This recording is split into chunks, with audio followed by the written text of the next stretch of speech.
Mark, it's struck me often that some of the biggest moralists are actually some of the biggest bullies.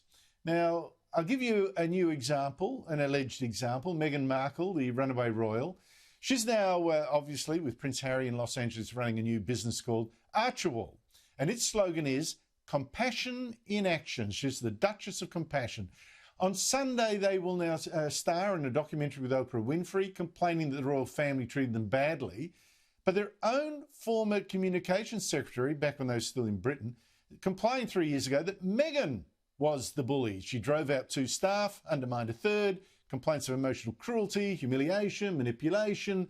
The Times newspaper has now reported this complaint, and Buckingham Palace says it is very concerned about these claims made by former staff of the Duke and Duchess of Sussex, Harry and Meghan. Accordingly, our human resources team will look into the circumstances. The royal household will not tolerate bullying or harassment in the workplace. Mark, Harry and Meghan's lawyers says the palace is just using a defamatory smear, timed ahead of this interview. What do you make of this? Well, the palace is saying things similar to her own family, from which she's estranged. So that indicates some kind of difficulty there. But, Andrew, I think more broadly, it points to the fraudulent nature of identity politics. Because you'll notice all the people who are woke, they believe in subdividing society on the basis of race, gender, sexuality. They believe in the whole climate change, renewable energy edifice. They're all very rich.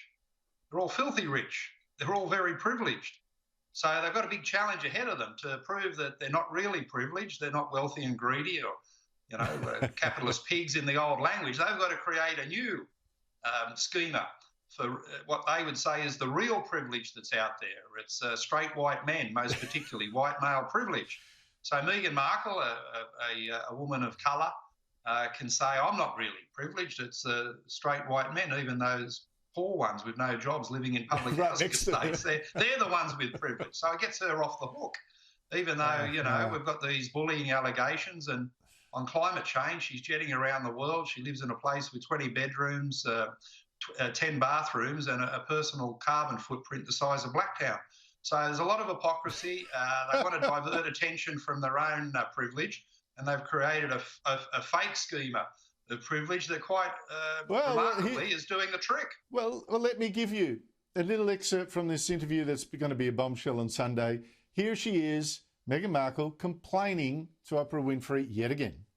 How do you feel about the palace hearing you speak your truth today? I don't know how they could expect that after all of this time, we would still just be silent if there is an active role that the firm is playing in perpetuating falsehoods about us. And if that comes with risk of losing things, I mean, there's a lot that's been lost already.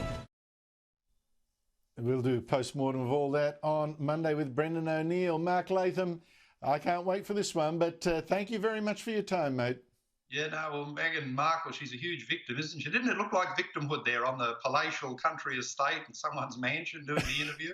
She's a shocking victim, Oh, don't say that. I was just about to send a donation to help her out. Good on you, Andrew. You're always generous. All the best. I am very generous. People say that all the time. I'm too kind. Mark Latham, thank you so much for your time.